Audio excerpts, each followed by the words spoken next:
Bukan hanya pembangunan prasarana dan infrastruktur, pemerintah juga telah menyiapkan skema pemindahan ASN ke IKN Nusantara di Kalimantan Timur, Kaltim. Pemerintah telah menyiapkan berbagai insentif dan tunjangan agar ASN mau pindah ke IKN Nusantara di Kaltim.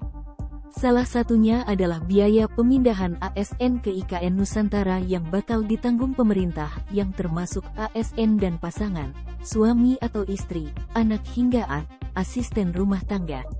Biaya pemindahan ASN ke IKN Nusantara ini diperkirakan bakal menyedot anggaran yang sangat banyak.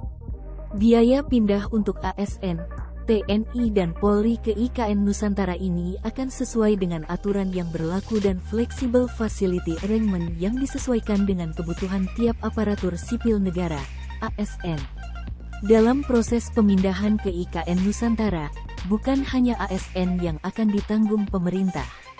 Pemerintah juga akan menanggung pasangan ASN, 2 orang anak dan 1 orang asisten rumah tangga. Terkait dengan pemindahan ASN ke IKN Nusantara ini, Ketua Umum Asosiasi Analis Kebijakan Publik Indonesia Trubus Rahadiansyah mengatakan harus ada kejelasan berapa biaya per 1 orang ASN. Trubus menegaskan harus ada juga kejelasan anggaran yang akan digunakan untuk biaya pemindahan ASN ke IKN. Ia menekankan jangan sampai pemindahan ASN nantinya malah menjadi pemborosan bagi negara. Harus ada aturan jelas juga soal anggaran. Karena ini kan anggarannya nyedot banyak kan untuk pemindahan, jadi harus jelas berapa yang dianggarkan untuk pemindahan 1 orang ASN, katanya seperti dikutip tribunkaltim.co dari kontan.co.id. Selain biaya pindah ke IKN Nusantara, pemerintah juga akan memberikan tunjangan kemahalan. Menurut Trubus Rahadiansyah, dengan insentif-insentif yang diberikan tersebut, sudah seharusnya akan menarik minat ASN untuk pindah ke IKN. Kalau secara ideal harusnya mereka tertarik ya untuk disuruh pindah. Karena kan ada insentifnya banyak.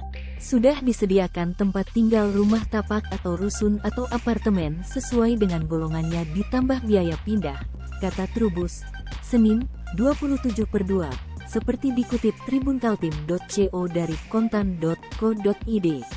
Hanya saja, Trubus menyebut selain biaya pindah 2 anak dan 1 orang asisten rumah tangga, pemerintah juga perlu memikirkan fasilitas lainnya bagi ASN yang pindah ke sana. Misalnya saja fasilitas pendidikan bagi anak-anak ASN juga harus sudah disiapkan. Artinya fasilitas bagi ASN yang akan pindah ke IKN bukan hunian atau rumah tapak saja. Fasilitas umum lainnya seperti transportasi juga harus sudah siap untuk menyambut para ASN yang akan pindah ke sana. Insentif ini sudah cukup, tapi jangan lupa perlu juga fasilitas pendidikan untuk anak-anaknya nanti. Harus ada kepastian pendidikan anak-anaknya di IKN. Pemindahannya baiknya kepada ASN yang milenial atau di bawah 40 tahun kecuali untuk eselon 1, eselon 2 dan 3, jelasnya.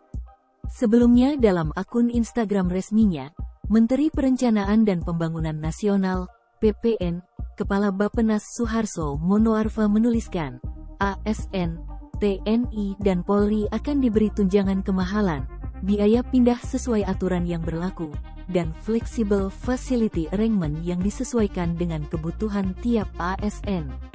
Dalam proses pemindahan, bukan hanya ASN yang akan ditanggung pemerintah.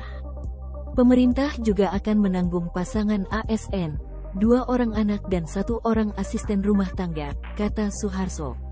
Selain itu, terdapat sejumlah komponen yang akan dibiayai pemerintah saat ASN, TNI dan Polri yang pindah ke IKN. Adapun komponen yang dibiayai tersebut meliputi uang harian selama proses pemindahan, biaya pengepakan dan biaya angkutan barang, biaya transportasi dan biaya tunggu atau biaya penginapan transit di Balikpapan. Kepala Biro Data, Komunikasi dan Informasi Publik Kementerian PANRB Muhammad Aferuce mengatakan, biaya kepindahan ASN ke IKN akan ditanggung oleh pemerintah.